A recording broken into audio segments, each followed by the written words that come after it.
What's up mga idol? Jopeth hindi na maglalaro, kakasuhan pa ang Eastern. Pero bago mo sana ipagpatuloy ang panonood mo, ay huwag mong kalimutan na mag-subscribe bilang suporta sa aking YouTube channel. Maraming salamat idol. Update lang tayo sandali tungkol kay Justin Brownlee. Madami kasing mga fans ang nagtatanong kung bakit pababa ang laro ni JB.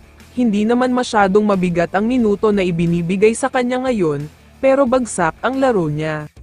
Hindi natin pwedeng sabihin na pagod na naman siya, dahil tulad na nga ng sabi ko ay kahit 3 sunod-sunod na laban sila, madalas siyang nakapahinga, kaya nag-aalala ang lahat kung bakit sobrang pangit ang laro niya.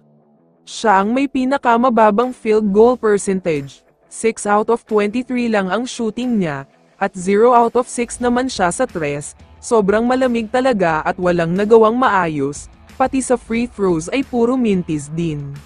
Pero ayon kay Brownlee, habang tumatagal ay makukuha rin daw ulit niya ang shooting touch niya, nasa simula pa lang naman daw ng conference kaya hindi pa dapat mangamba, babawi daw siya sa mga susunod na laban. Samantala, ngayon naman ay pag-usapan na natin itong Ginebra at si Jopeth Aguilar. Para sa mga hindi nakakaalam ay hindi na nakapaglaro si Jopeth sa endgame ng laban nila kontra sa Eastern, dahil may nakuha siyang injury. Sobrang nakakapanghinayang talaga dahil napakaganda ang performance niya.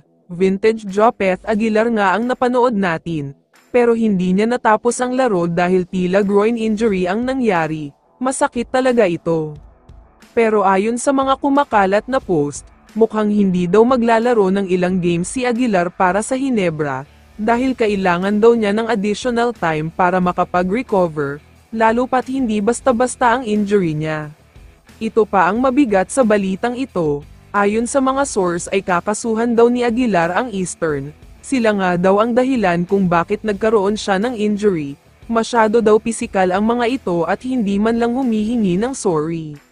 Dagdag pa ng mga kumakalat na post, hindi daw talaga natuwa si Jopeth dahil parang intensyonal ang pagbangga sa kanya lalo na sa ilalim, yung tipong gusto siyang ma-injured ng Eastern, dahil siya ang sakit sa ulo ng mga ito. Uulitin ko lang na ito ay kumakalat lamang sa social media, pero sa tingin ko naman ay wala naman may kasalanan sa nangyari, na injured si Jopeth dahil sa slight movement niya, hindi din naman maduming maglaro ang Eastern, kaya hindi na dapat kasuhan.